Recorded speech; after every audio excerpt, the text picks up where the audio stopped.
The opinions expressed by the host and guests on Where Did the Road Go are their own and do not represent those of WVBR or its management. Our aim is to explore the fringe, lost civilizations, alternative science, the paranormal, and much more. Join us on the web at wheredidtheroadgo.com, where you can send us questions for our live or future guests via email or the live chat room. And remember to subscribe to us on iTunes. And now welcome to this week's edition of Where Did the Road Go? And this week on Where Did the Road Go, we have Scotty Roberts, who is the author of a couple of books and a third one coming out very soon. The first being called The Rise and Fall of the Nephilim, and a second one that, well, we're going to talk to him about all three, actually. A second one about reptilians. Are you there with us, Scotty? I am indeed, Soraya. Nice to be here. Oh, it's nice to have you. You have quite the resume, actually. Uh-oh.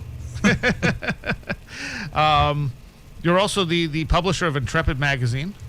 I am. We've had a few of your contributors on over the few months here. And right. You also are the editor-in-chief of the Ghost Hunters official publication, huh? I used to be. I worked for Taps Para magazine as the editor-in-chief back and resigned out of there in December of 2010. And the very next day launched Intrepid magazine. Oh, so okay. We've been around, we're in our third year with Intrepid Mag. Okay, all right. So you were there at the beginning with them. Yes. All right. What do you think of the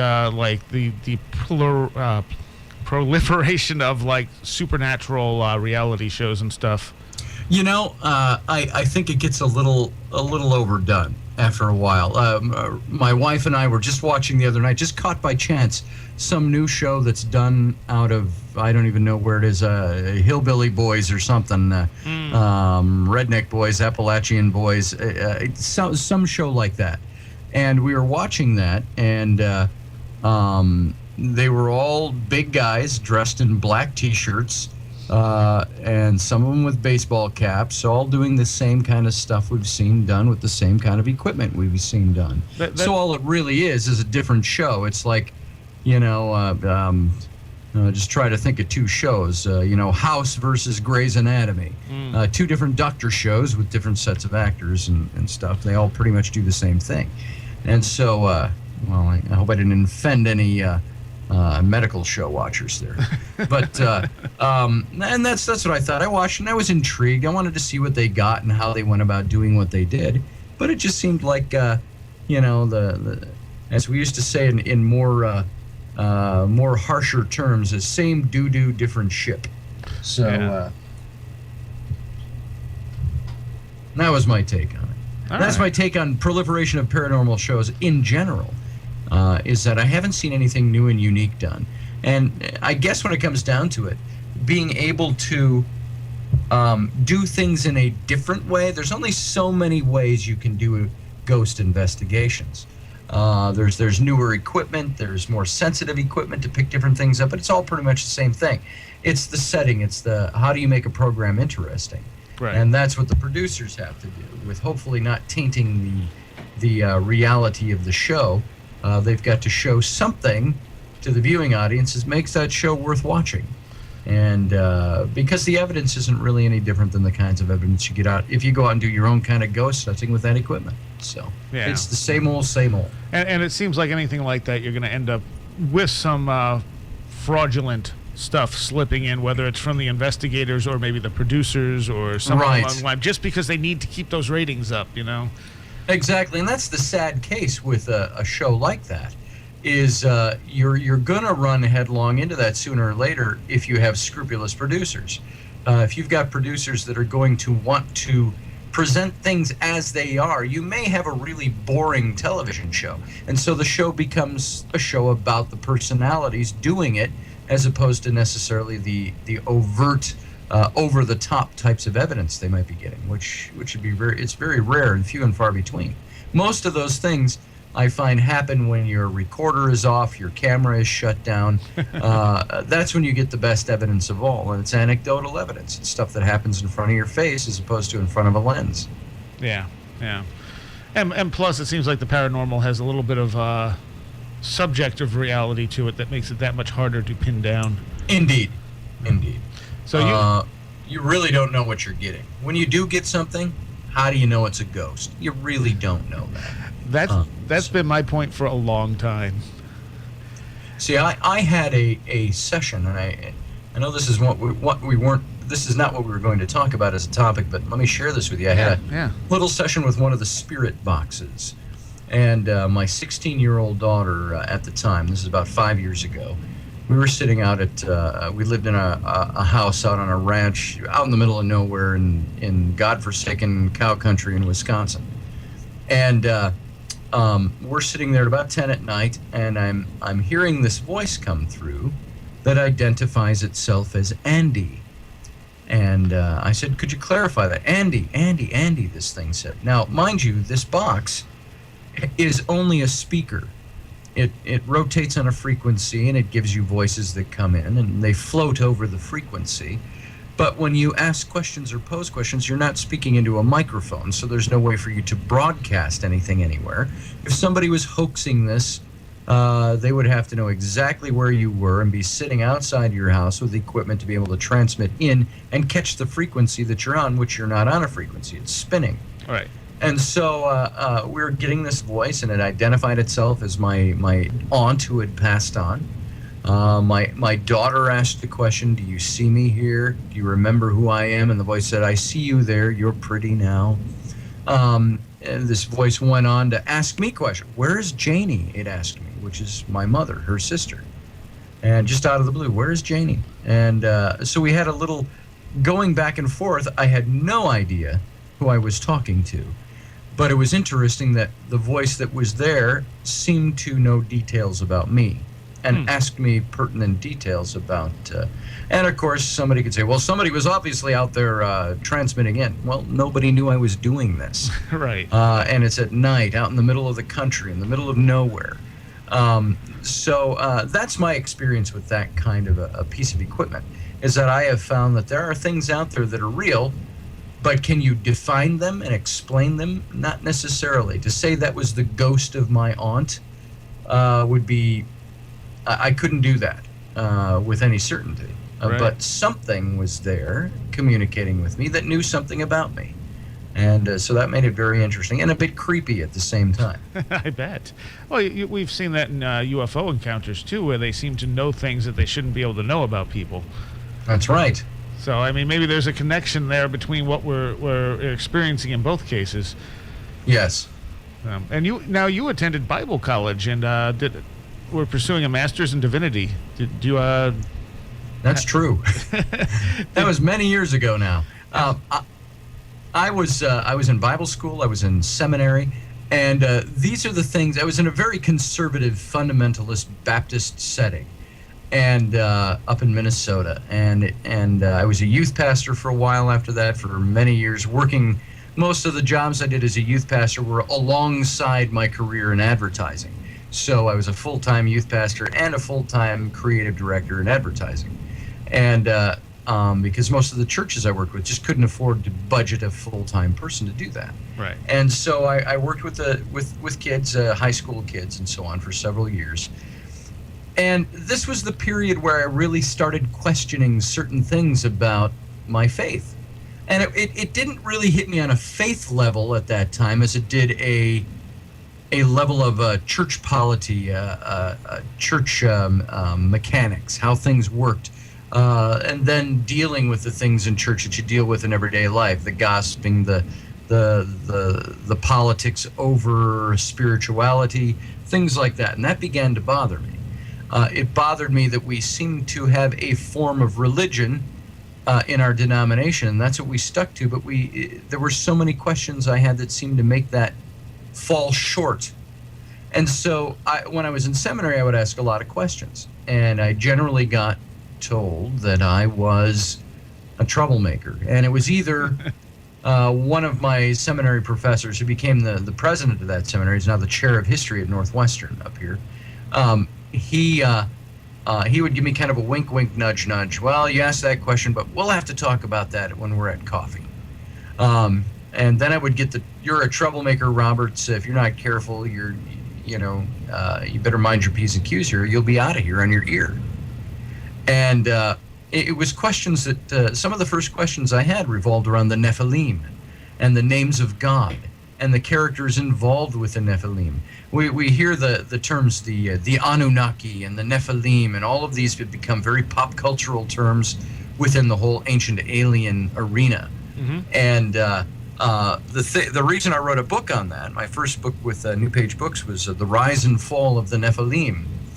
And I wanted to go back to the Genesis story because that is the source point of the word Nephilim. It's a Hebrew word out of the Hebrew Bible, the Old Testament.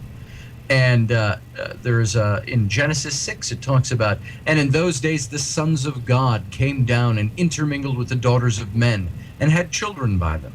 And they were known as the Nephilim, and they were on the earth in those days and also afterward. And they became known as the heroes of old and the men of renown. And then the passage stops. It's just this kind of, and here we're presenting you the facts about the Nephilim. Make sure you write it down in your syllabus so we can move on to the flood and the Noah's and the Ark story right after it. And there's no negative or positive mention. There's no judgment cast on these beings in this passage or anything. It's just a mention. And what I didn't know at the time and never made the connection even in seminary was that this is the preamble to the flood story.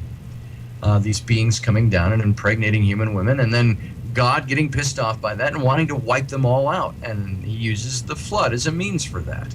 And everything we've been taught about the flood seems to me also to be things that need to be questioned. If you were in a Judeo-Christian setting and you were taught about the flood story, Noah and the ark, and the animals 2 by 2, and he built the ark and the people all perished, it was because of the wickedness of mankind, and Noah was the only righteous man, that's why he was chosen, you got the story wrong, even though that's what we've been taught for generations.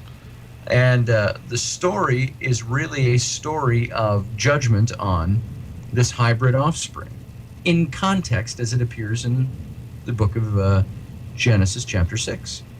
And this judgment is brought on by a great flood to wipe them out. And Noah was chosen because, not because he was a righteous man, as the English reads, but in the Hebrew it says he was a pure-blooded man, pure in all his generations back to Adam. And that has significance. And I'll tell you what that is in a minute here. But then the wickedness of mankind was what we were always taught was the reason for the flood when we were sitting in Sunday school. But that's not what the Hebrew says. The Hebrew talks about the wickedness brought to mankind, making mankind evil by the impregnation and the impurity brought to the human bloodline. And when you start looking at that, you get a hint at why Noah being chosen as the only pure-blooded man, who it says was pure in all his generations, was chosen. It's because everyone else was of this tainted blood of the Nephilim, of the Watchers, if you will, as the book of Enoch calls them, the Watchers, the sons of God, who came down and impregnated humans. And then you have to look at the Hebrew term for the sons of God in that passage. It talks about the sons of God are, in the Hebrew, the B'nai HaElohim. And the Elohim are a group known as, in the Old Testament, very obscure places you can find them in the Old Testament, the Divine Council. This is a council that rules in heaven, and God seems to preside over them. But Elohim is also the name for God. It's one of the many names used for God in the Old Testament, but it's the one that's used the most. It's used almost 3,000 times as a name for God in the Old Testament. And the word literally means El being the Hebrew word for God, and Him being a Hebrew suffix tacked onto a word to denote plurality. So Elohim literally means God of or among many gods. And this is the name for God all through the Old Testament. And it's also a word that can be used singularly or plurally, depending on how its context is. It's fit into the context of a sentence. So it could be like our English word for deer. Deer. I see a deer, singular, in the front yard. I see a herd of deer, plural, in the backyard. A singular of a plural. A herd of deer. A singular herd of plural deer. And so rabbinic scholars and Christian scholars alike have said this is merely a word for God, saying God is a singular God with a multitude of majesty and power. And yet, there is a passage in Psalm 82. If you look in your Bible at Psalm 82, it'll read in the English, And God stood in the midst of the gods, or in the midst of the divine council, and he said to them, "You are all gods, the bright shining princes of heaven." That was difficult enough for me to decipher when I was in seminary, when it was in English. Then you look at it in Hebrew. And Elohim stood, singular, in the midst of the Elohim, plural. And he, singular, said to them, plural, "You are all Elohim, the bright shining princes of heaven." And these are the same characters, I believe, that are the B'nai Ha-Elohim, the sons of Elohim, those of the Elohim, in other words, who descended and impregnated human women and bequeathed the Nephilim in the book of Genesis, launching a widespread tainting of the human bloodline. So much so that there was only, according to the biblical account, one man left. Now, you look at this account as it stands in Genesis. There are over 600 different ancient flood stories of this nature throughout human culture, religion, tribal stories, and linked with all of these flood stories are in most of them, are the descending of gods or spirit beings or some extraterrestrial, not of this earth type of beings that impregnate human women, and some superior god or superior power is pissed off at them and wants to wipe them all out, and uses a flood as the means. And this is common to over 600 different stories in our ancient past.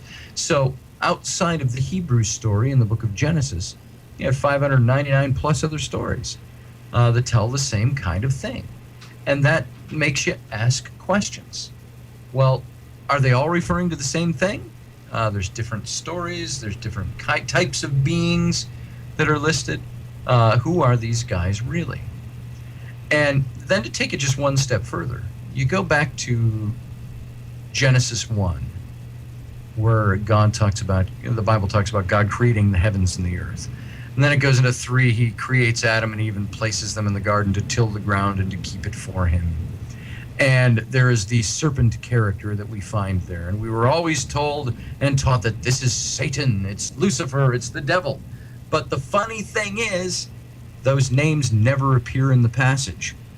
What does appear in the passage, and by the way, Lucifer is never connected to the serpent in the garden until over 1,000 years later, when they attribute very loosely the serpent in the garden to that serpent, the devil, they say. And yet the word itself in Genesis is the word Nakash for the serpent. And Nakash is, by definition, the bringer of knowledge, the illuminator, the bright shining one. As a matter of fact, that same word, a derivation is used of it later when Moses is leading the children of Israel out of Egypt, and they're all being bitten by serpents, and he casts a nakashta, off of the word nakash, a nakashta, a bright brazen serpent on a pole, and raises it up, and whoever looks at it will be healed. And it's funny that the serpent, nakash and the nakashta, are both offshoots of the same word, yet one represents such evil and the other represented such good, and depended on how you were using it. And when you look at Nakash in the story of Adam and Eve, he's presenting knowledge, and Eve just takes the knowledge. And according to Genesis 3, if you read this, it says right after that, it says, "And Elohim said, the humans have eaten of the tree of the knowledge of good and evil and become just like us," plural. "Let us, therefore, prevent them from also eating of the tree of life at the center of the garden, lest they become eternal like us." And then God comes down and curses everybody. And so there's a plurality in God in the Old Testament. And these Nephilim seem to be... Now, of course, we're talking all within the context of this mythology. And if you will, whether you believe it or not, as truth about Adam and Eve, about all these stories we're talking about, or whether you think it's mythology, the way I am describing it is I'm trying to step outside the box of having been in that faith and say I've got to push that box over there and look at it from the outside so I can decipher it in relation to all the other mythologies that correlate to it around the world. Right. And so I don't want to offend anybody's religious sensibilities or their spirituality or their faith or their denomination or their religion, but really what you end up with in the Bible, with the Nephilim, are a caste of gods and minor gods over whom Elohim presided. And so for all that we are taught that the Old Testament is a monotheistic book, collection of books, it really is not. It just kind of morphed into it over time. Yes, it's how we deciphered it. And so those were some of my big questions when I was in seminary. And that's what led me to stray off of that path. And I guess you could say right now I have pretty much become an agnostic. I'm not an atheist. I don't know enough to be an atheist. I don't know what all is out there to say it doesn't exist. Right. But I can say I don't know, and I'm searching and I'm seeking, and that's where I am right now. And I have found that the study of these things, the study of I mentioned to you when we were off air my new book on Moses and the Exodus reality. Mm-hmm. What these things do for me is these are all ways that I look into the historical record, the archaeological record, and I can say this. I can prove that the history of the Bible is efficacious. I can prove other things by archaeology, historical data, but what I can't do is I can't prove the existence of God by these things. And so the research leaves you empty on a spiritual realm. It just gives you, it may bolster your faith a bit, but at the same time, it's presenting you facts. And you're trying to decipher through these facts to find out what is right and what is true. And that's the hardest part with any of this, is I can look at the story of the Nephilim, and I can say, this is the Hebrew story, the Hebrew version of these events. But then I can go to the Tuatha De Danann, the ancient Celtic, ancient Irish version of these stories, and they talk about the bright shining kings who descended from heaven, came down to earth and taught us the knowledge of the gods and impregnated the humans, and there were great wars, and they were driven back into the hollow hills and became known as they receded as the elven folk, or those of the Elohim. And so you've got these stories like this all around the world in all these different cultures with different spins and twists on them. And it leaves you sometimes a bit bewildered. And you say, I don't even know what is true anymore. So I just have to go with the facts. And if God is there, God will reveal himself to me the way he chooses. And it's also hard to take all these separate stories that all basically say the same thing and just say, well, it's a coincidence. Well, that's the thing. It can't be just a coincidence. When you really boil all these stories down, there's a common thread. And that common thread is a thread of race interrupted. And as I mentioned, Noah being called the only righteous man in the Hebrew meant the only pure-blooded man, because from the time of Eden, I believe that the whole scenario in Eden was a sexual encounter, that Eve was impregnated by Nakash and also impregnated by Adam. I don't know if they had some, Edenic three-way going on there, if it was at different times. But I know this, even my own twin daughters, who are now 21, the day they were born, the doctor said, well, they were conceived 10 days apart. Bryn is 10 days less developed than Abby. Huh. And I said, I didn't know that was even possible. Yeah. She said, it's just a fraternal pregnancy with 2 different conception dates. Okay. Well, what happened with Eve is, and I believe the whole passage in Genesis bears this out, she was impregnated by Nakash. And she was also impregnated by Adam, and her sons, her twin sons, were Cain and Abel. And Cain was then literally the first of the Nephilim, because he was part human and part Elohim. And Abel was pure human. Now, if you notice, after the fall, God comes down and curses them all. And he says to the serpent, he utters what is considered to be the first prophecy of the Messiah in the Bible, and that is in Genesis in the Garden of Eden, where God's cursing Nakash. He says, and you will bite his heel, but he will return and bite your head and crush your head. It's a messianic prophecy in code poetic language. Now, in the Jewish system, the Messiah came to be known as the kinsman redeemer, the one who would be one of us, redeemer. And I always wondered, why was that significant? Well, you know why? It's because the next thing God says to Adam and Eve and the serpent is, and there will be constant enmity or conflict between the seed of the serpent and the seed of the human. And meaning there is a dual seed. And when you hear the kinsman redeemer, the one of us, the one who would be one of us, you look at all the genealogies and the chronologies all through the Old Testament, saying who begat whom and who begat whom.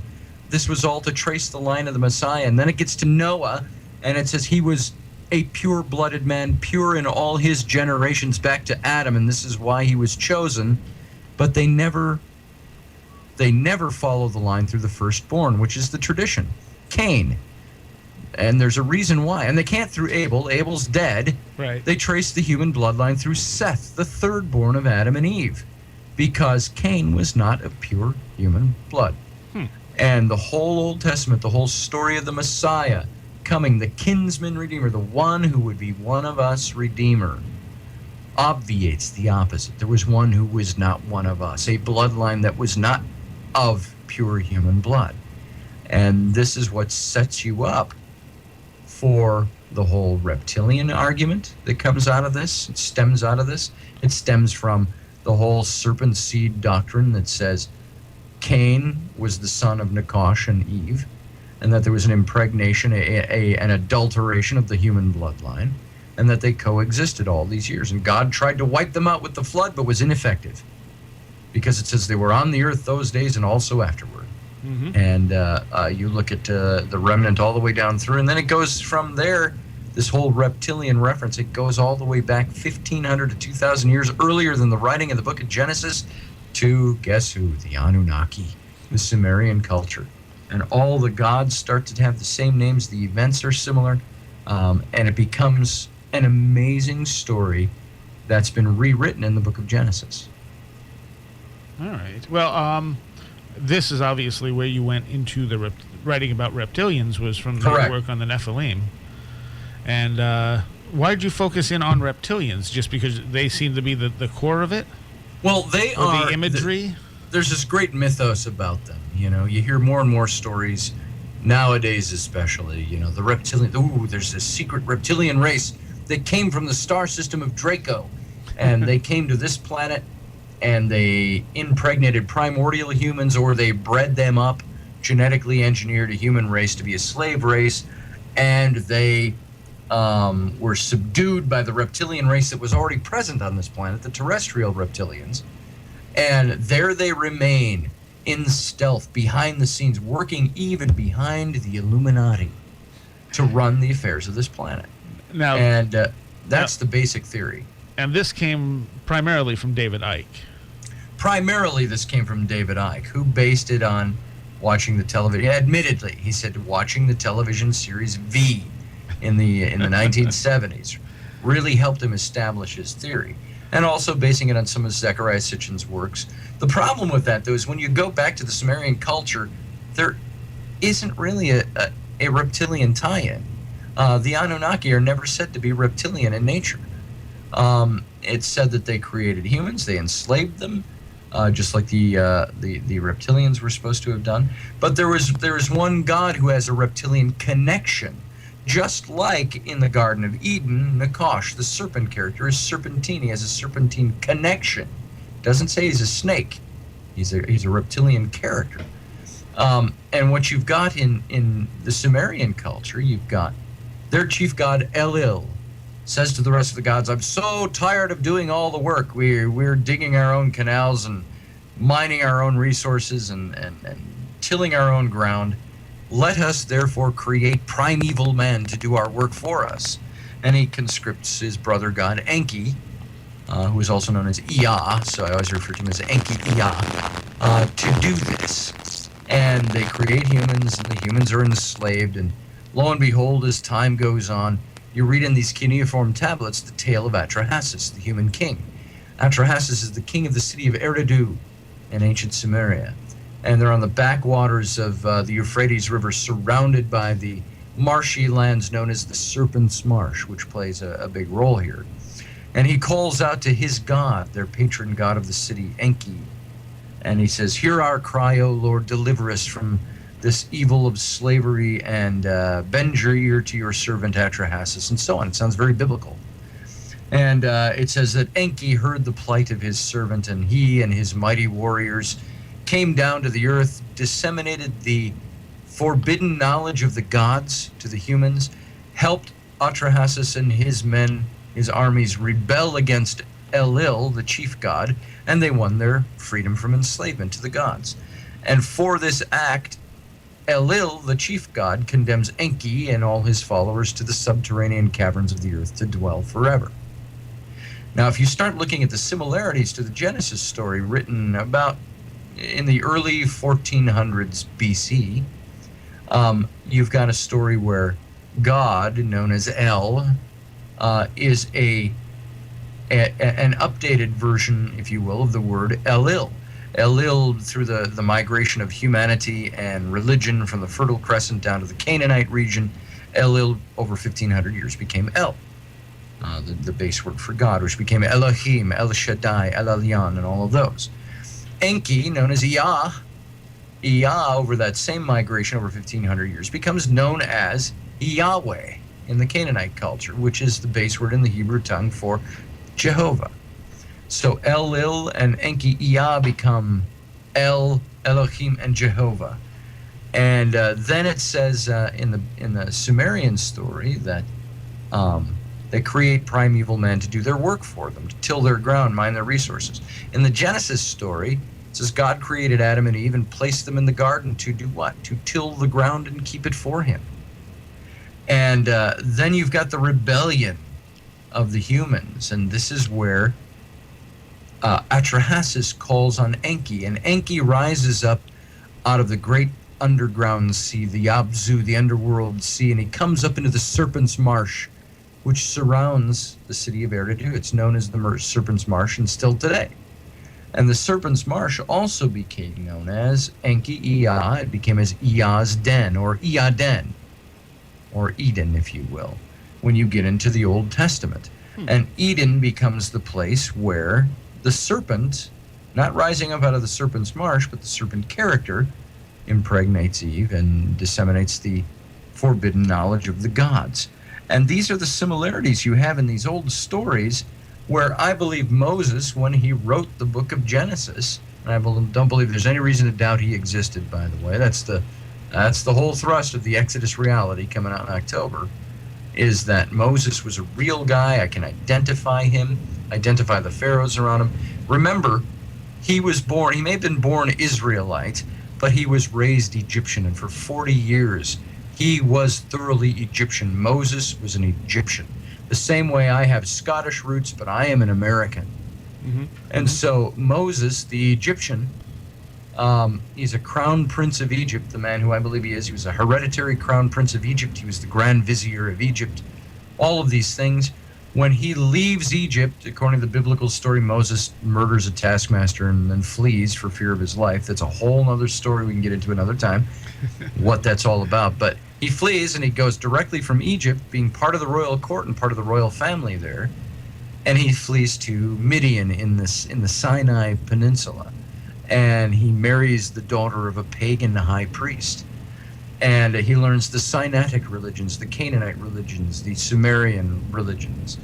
And Moses, for 80 years of his life, according to the biblical chronology, is a guy that was purely Egyptian, purely immured in other Middle Eastern religions, and did not even know who Jehovah was until his burning bush experience, or his, what would you call it, his private, personal, spiritual experience, his epiphany at age 80 is the first time he becomes a Jehovah worshiper. And then he goes and leads these people out and so on. Then during the next 40 years, while they're all in the wilderness, as he's growing older and older, he writes the first 5 books of the Bible. He writes the law and all of these things. And so there were reasons he put these stories in there. It's because he went back to Sumerian religion, to Canaanite religion, and he built Judaism out of whole cloth. He created something that had not existed before, on the basis of his belief that he had a spiritual experience. Now, keep in mind, nobody else was there. Nobody else saw it. Nobody else wrote about it. Moses was the guy who experienced it and said, this happened, and he wrote about it. He said, this shall be our God. And remember, when he led the Israelites out of Egypt, they weren't even Jehovah worshipers. If they even knew who Jehovah was, I'd be surprised. If you remember at the mountain of God, the Mount Sinai, and Moses is up at the mountain, the people actually say, this is a couple of weeks after the Exodus, they're looking at Moses' brother Aaron and saying, and literally in the vernacular of the Hebrew text, it says this, where's this guy Moses? He led us out of Egypt, but where's he now? Build us a god. And Aaron casts the golden calf, and we know the whole story after that. These were not Jehovah worshipers. And so when Moses wrote these things about the Nephilim and the Elohim, he took them from Sumerian culture and other borrowed religions and created his stories and created his religion. And so that's another factor when you start looking at these things and saying, wait a minute, was he right? Or was there some proto-religion on which he based everything? Or was he borrowing information, creating something in order to lead a people? And I think that's what happened. Well, I mean, Egypt has a pretty long history, so it's entirely possible he got some of it, at least, from Egyptian records. Sure. We got to take a quick 45-second break. We will be back with Scotty Roberts in, 45 seconds.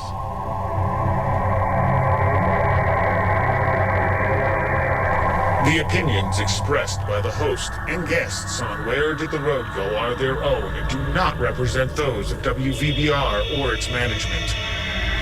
Join us on the web at wheredidtheroadgo.com, where you can send us questions for our live guests via email or the live chat room. You can also check out our upcoming schedule, blog, links section, book reviews, videos, and links to our Twitter, Facebook, iTunes, and much more. That's wheredidtheroadgo.com. And our guest tonight is Scotty Roberts, and we've been talking about a lot of stuff. Kind of bouncing around. And your latest book, though, I don't even think we mentioned the name of your latest book, and that is what? The one that's coming out in October? No, the one that's out now, The Secret History of the Reptilians. The Secret History of the Reptilians. It's subtitled The Pervasive Presence of the Serpent Throughout Human History, Religion, and Alien Mythos. And you are not promoting the idea that they are running the Illuminati who are running the world. I'm not. As I mentioned to you, I think some people have been a little disappointed with the book because they're like, oh, he doesn't even believe reptilians exist. Now, that's not true. I just state I don't know whether they exist. And I cannot prove they exist on the scant bits of information that are out there. Now, if you wanted to line up anecdotal evidence, meaning the thousands of people who say they've seen reptilians, has experienced them, they've channeled them, they've encountered them and interacted with them, you might have something. But anecdotal evidence is not provable as evidence. If I come to you and all your listeners and say, I saw a ghost last night, does that prove to you that ghosts exist? Now, perhaps there is an element that says if someone is credible and has a long history of being a credible person says something like that, then perhaps there's something to their story, or they were drunk, or they had something going on. They dreamt it. Misinterpretation. Right. So the bottom line for reptilians is, for me, is not that they don't exist. Hell, they probably exist in one form or another. The problem is I cannot prove they exist, and neither can anybody else, unless they just simply prove it to themselves because they had an experience. Right. And then they become like Moses at the burning bush. He's the only guy who saw it, and he's the only guy who can really believe it because he saw it and experienced it. Yeah. And that's the same kind of take. This book deals with the reptilian mythos as it builds off of all the cultures that had reptilian factors to them, which says something right there. It talks about going from the biblical account of the Nephilim and the remnant of the Nephilim, and how it goes into even things about the whole Holy Grail issue. The Arthurian legend of the Holy Grail is connected to this story. The Merovingians, if you know anything about them. Actually, I wanted you to get into that a little bit. You want to tell people a little about that? Sure, I'll give you just a brief highlight. The Merovingians were a dynasty of kings that lived in the Franco region of Europe, France, in the Dark Ages, if you will, the 300s to the 700s AD. And the founder of this dynasty, his name was Mdiv, and he made the claim that he had coursing through his veins, the blood of Jesus and the bloodline of Lucifer. And he says that his mother was impregnated by his father, who was of the line of Jesus, that Jesus had offspring, and that his father was a direct descendant. But that his mother also, after becoming pregnant, went swimming in the surf in the ocean, and the great beast, the Luciferian beast, came up and raped and impregnated her. And she dually conceived one child, Mdiv.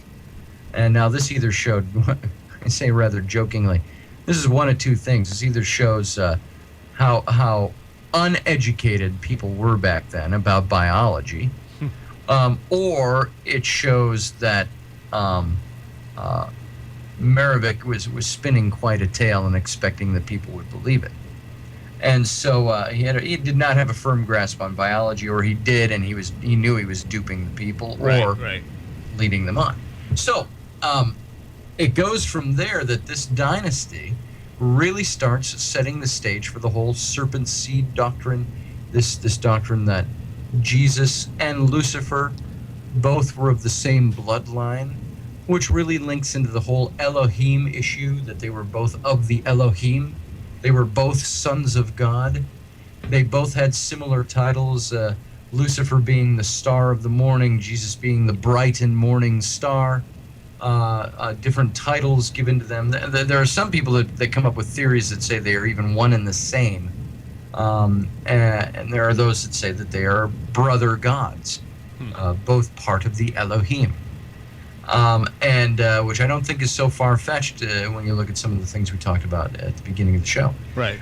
And so all of this doctrine, if you will, about the bloodline of Christ, this reptilian bloodline of Lucifer, this all started spilling up you start getting all the way up into the 1800s, and you've got your theosophists who were teaching that, we were all from Atlanteans, we all were from the ghosts of the Atlanteans, so, and then they were hijacked by the German revivalist groups that put this other spin on it, this darker spin. Not only are we children of Atlanteans, but we are children of Lucifer. We are children of this bloodline, this seed, this reptilian race. And these are the things that even the Nazis picked up, and Hitler started promoting these things. And Hitler was looking for these things and all of these different occultist things that tied into this. And this is really the daisy train in a nutshell that leads you up to that whole reptilian theory today. Is that there's even esoteric Nazism today, where they believe that the ghost of Adolf Hitler can empower you. But it's all linked. It starts becoming linked with the whole Grail theory, the Grail legends. It becomes linked with the reptilians. It becomes linked with the beings that have governed our bloodlines since time immemorable in our past. And so it's quite an interesting string to follow. Yeah, I'd never heard about the ghost of Hitler one. Esoteric Nazism. All right. There was also something about Rh negative blood. Yes, there is something about the Rh negative blood, and that back in the mid-1950s, they stumbled upon the Rh negative factor in human blood, and they're like, "Eureka! This is something that," and they made this statement. I don't think they were talking about extraterrestrials at the time, but they did say, this doesn't exist anywhere on the planet. There's no linkage to it anywhere. And this is what some reptilian theorists grasped onto as being this remnant gene of the reptilians. Because, and they come up with all these things that talk about, well, the people that have this Rh negative factor blood, they're more sensitive to light, their body temperature's a little cooler, they have slit vertical irises. I added that one for free. No, but all these other things, they try to make these reptilian connections. They might be onto something there, but again, since there's no source point to go to, there is no way to prove the theory. But it stands out there, and there's a lot of speculation based on hypothesizing. And so the Rh factor in the blood, if you've got Rh negative blood, you just might be a reptilian. Here's your sign. Huh. I completely forgot my question. Oh, that's okay. I forget where I am all the time. Well, let's now your next book. You plan on having this one out. What's the name of it? The new book is entitled The Exodus Reality, Okay. and it's subtitled Unearthing the Real Historical Moses, Identifying the Pharaohs, and Examining the Exodus from Egypt. And this will be out when? This comes out in October of this year. As a matter of fact, we'll be premiering it at the Paradigm Symposium up in St. Paul this year. Yeah, tell people a little about that before we get into the book. Sure.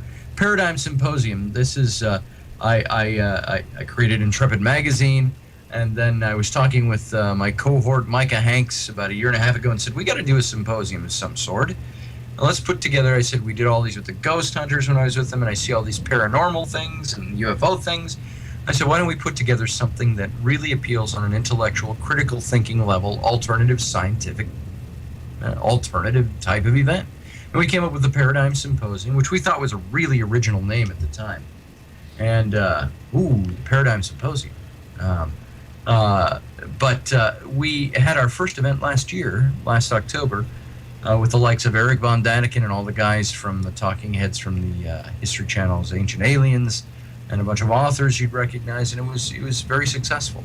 And so we, and I'm talking successful on the realm of people came and then people left and said, we need more of this. That was amazing.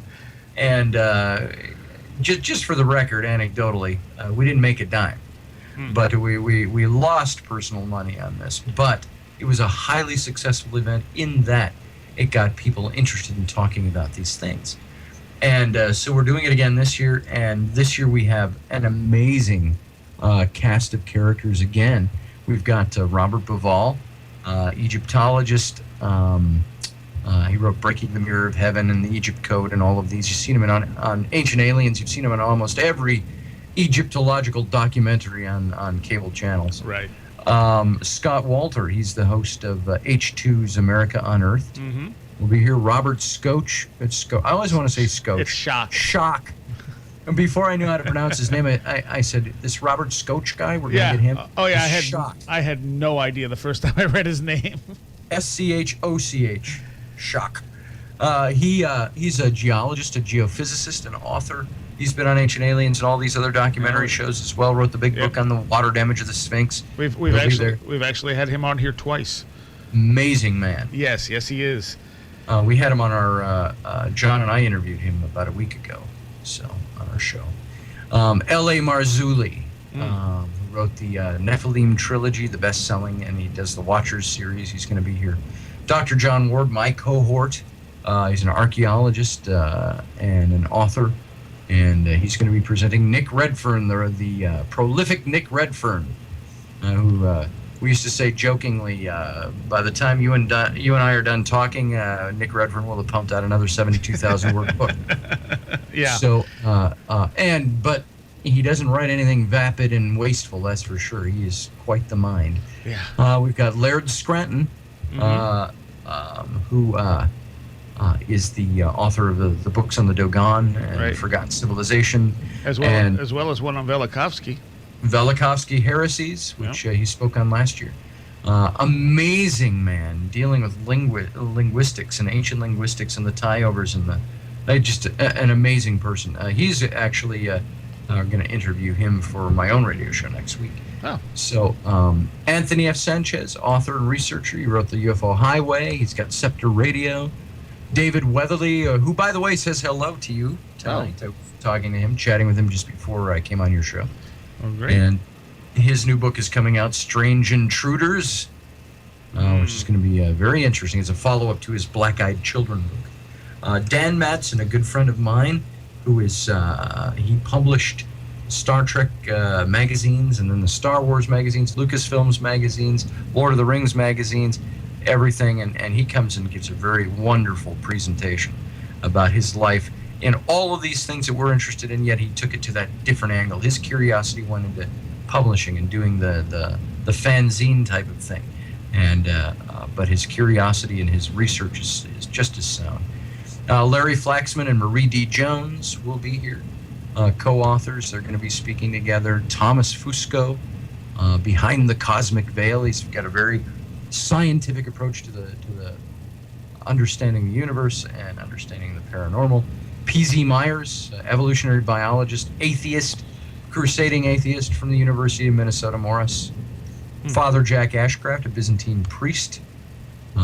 Dr. John DeSalvo from the Giza Research Association and his crystal skulls. And then, of course, Micah Hanks and me, we will both be there as well.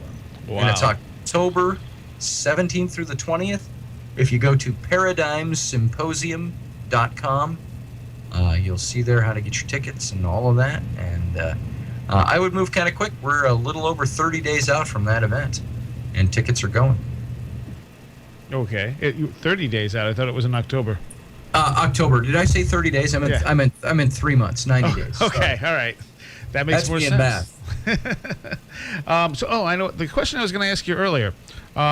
We keep bringing up ancient aliens, but isn't it also possible we're looking at a lost civilization that had a different bloodline instead of... Absolutely.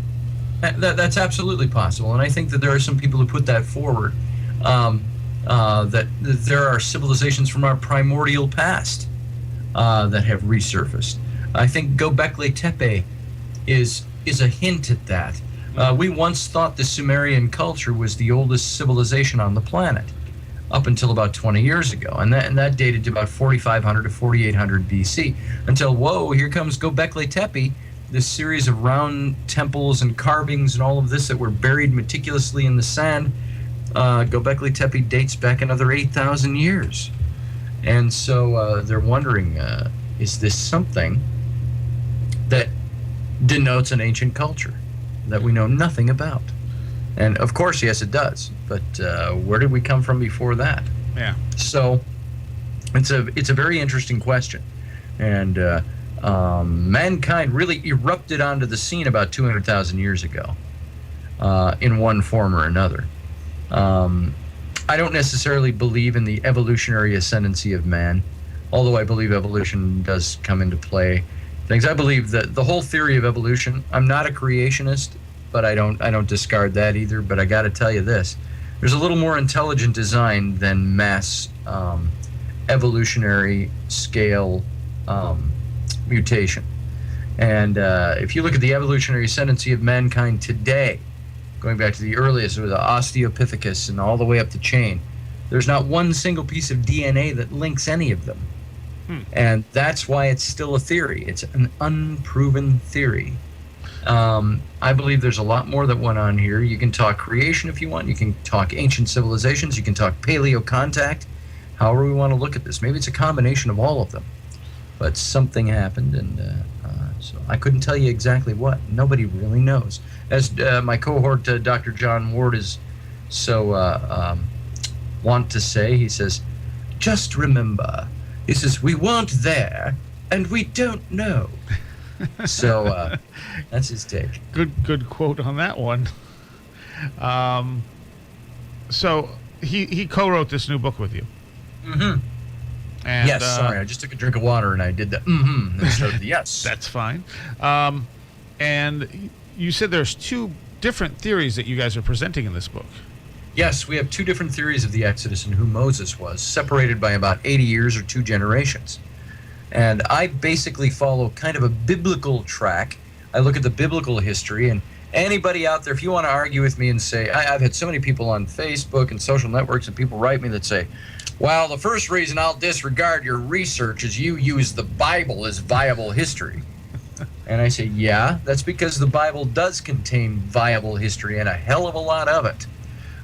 So I use the efficacious, viable history of the Bible and set the stage for the dating system. And John uses other events, and frankly, he's not so out of line with the Bible, the biblical's dating system.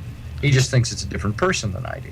Now, when bases it on different events. Now, when you look at the Bible, you're not necessarily talking about the latest translation either. You're looking at I'm not different talking translations. Not talking about the Good News Bible, or something like that. We're talking about the ancient Hebrew, if you will. You can go to the Torah, the Talmud. You can go to the Mishnah, the Mikvah, the Jewish traditional books, and all of these things. But if you go to the Bible and you look at what was written there, people say, "Oh, well, the Bible's been so changed over the years." Well, not really. Not a whole hell of a lot when it really comes down to it. There's little tidbits and pieces that have been changed, but we can go back to the Septuagint written in the 400s BC that were supposedly recompilations of much older books. Do we have the original text in Moses' handwriting? No, we don't. But we have, I know the Septuagint was a reconstruction or a recompiling or rewriting of the Hebrew Old Testament, which is basically the Old Testament we have today, the Hebrew Bible, to do two things: to bolster the faithful and to reestablish the history of Israel as a nation. And both of which were good, wonderful, solid things to do. But when it was rewritten, we think there were things changed, there were things altered, there were embellishments put in place. Does that render all the history null and void? I don't think so. It just means you got to be careful about the biblical history. And so far, most of the things in the Bible that have been brought to task historically or archaeologically have really been proven to be accurate. Now, the thing that brings up discrepancies is the faith stories attached to them.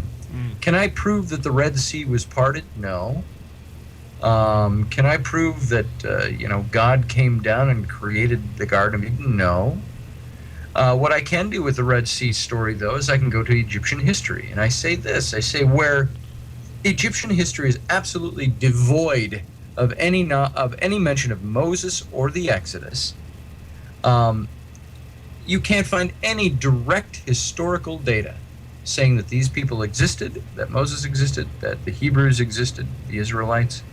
But what you have to do then is you can go to secondary historical evidence and say, does this evidence make the story plausible? And plausibility is what you have to go on, because many times you're not going to find many pharaohs who erected these huge structures and built these pylons at Karnak Temple only to tell you about all his victories and also when these bunch of Israelite slaves kicked his ass. You're not going to find it. It just did not exist. And in the region where I believe this took place was northern Egypt, the Memphis area, the northern kingdom, the northern palaces up there. And it's a very wet land. This is where the land of Goshen was in that Nile Delta region. It's wet and humid and flooded all the time. And there is not one scrap in 30 years of some of the archaeological work being done there on one city alone. They have not found a single scrap of surviving papyrus. All they can find are things on stone. Excuse me, and the papyrus are just gone because they did not survive the flooding and reflooding of Egypt over thousands of years. And you're digging in the mud and you're having to drain the water out of the pits you dig in order to get at the artifacts and the walls of ancient cities and so on. So all of that to say is that there's this extraordinary story in the Bible that has historical pinnings. You can't prove, and I said this earlier, you can prove that the Bible's history is accurate through archaeology and historical research. You can't prove the existence of God and the efficacy of the spiritual stories. If somebody says the Red Sea was parted, well, that's great. You can't prove that. Can you prove that there was a place the Hebrews would have left from and would have traveled through? Yes, you can. There are even 3,000-year-old places called the Well of Moses, up above the north tip of the left finger of the Red Sea. And there's a path that would have led from the land of Goshen in the Delta region. They could have walked right over through. We found that the Red Sea in the Old Testament was a mistranslation into English. It was, and many people know this already, it was the Reed Sea, which is the the little string of inland seas that trail off of the Suez Canal goes through all this now, the wetlands up above the tip of the Red Sea. And even now at times there is a geological thing that takes place on rare occasions where the winds blow and it dries off some of the very shallow ground, and you can walk over on it and cross the Reed Sea, the Yam Suf as it's called. And even in the biblical account, it talks about, and Moses stretched the rod over the Red Sea, and a strong east wind blew all night long and parted the waters, it says. And it wasn't instantaneous. It was like, 14 seconds, this Red Sea is parted as a wall on the left and the right. And it wasn't even the big, huge, thick, deep expanse of the Red Sea. It was up in the marshy Yam Suf Lake area that this path would have taken them. And then they go directly down the east side of the Red Sea and over inland into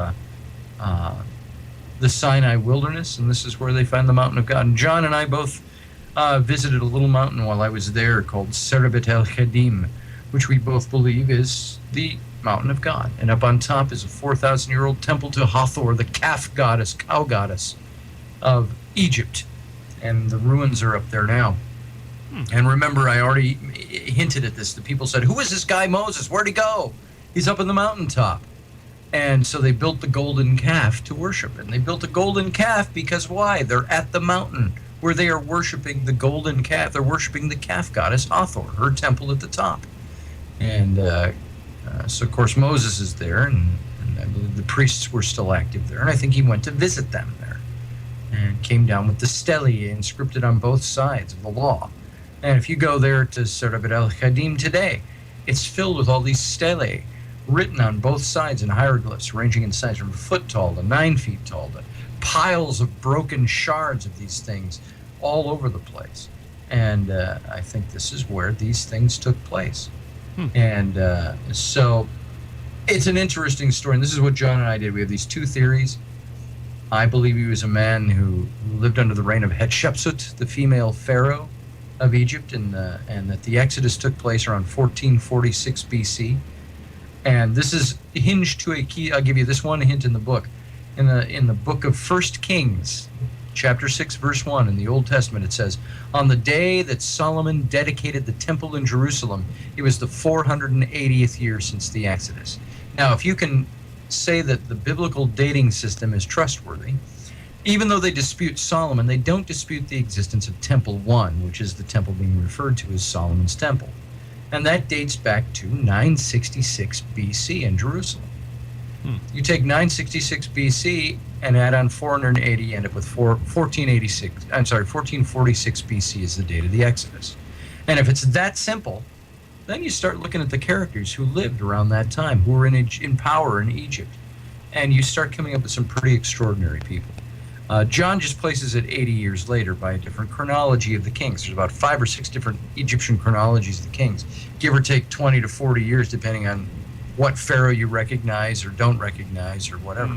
Okay. And so that's where John's theory comes in. All right. You're on WVBR FM Ithaca. I got a couple quick questions for you before we end here. Now, the Nephilim were also supposed to be giants, weren't they? Well, that is a mistranslation. Okay, that's what I always thought, but... Yes. The Nephilim are not giants. There was another mythical type of character mentioned as being giant in Jewish literature, but it's still all contained in the Old Testament there. The Nephilim, the word nephal, is the base word in the Hebrew to fall, to come down, to descend, to leave one's estate and go to another.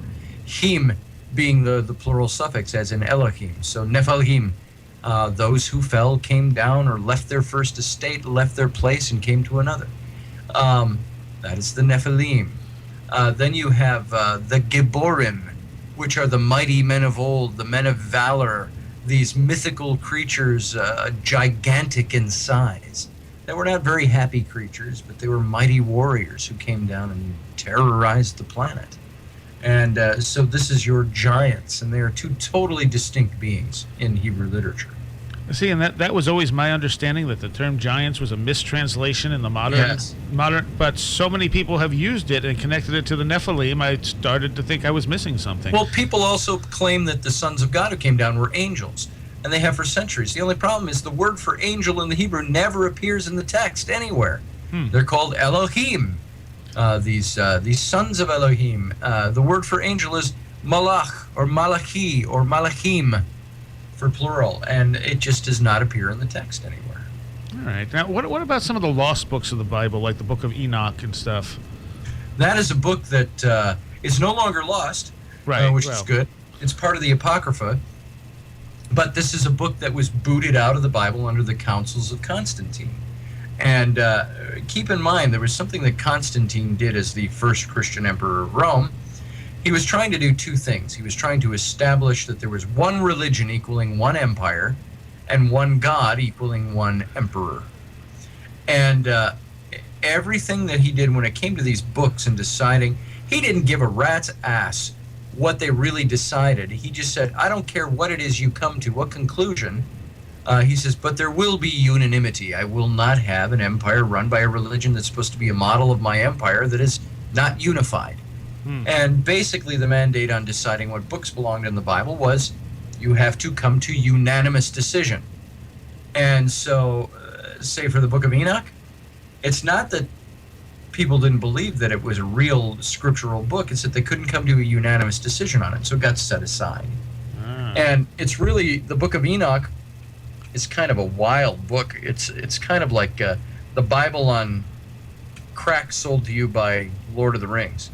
And it's got that feel to it. And this is one of the reasons that there was such disagreement on it. Such fantastical stories in it. And Enoch spends 11 chapters talking about the sons of God, whom he calls the Watchers, and their offspring, the Nephilim.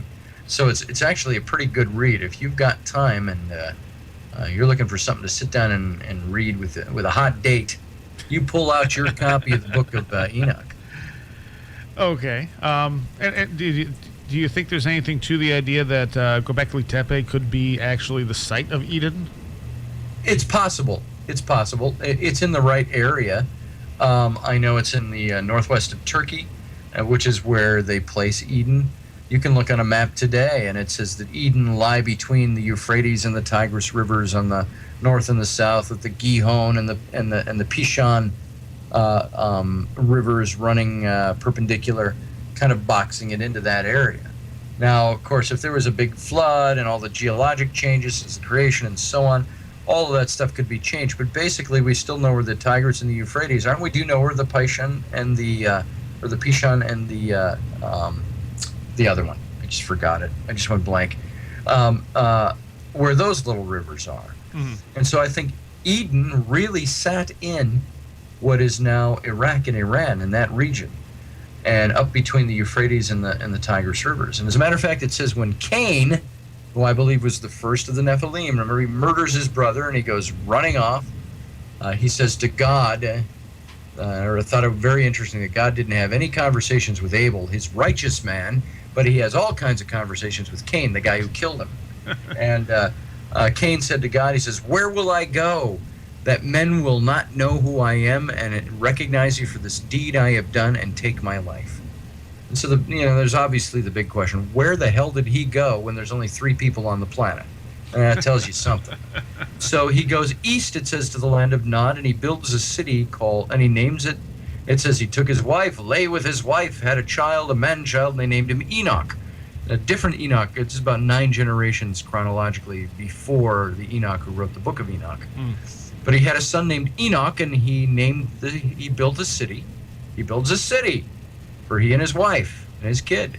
And he names it after his son, Enoch.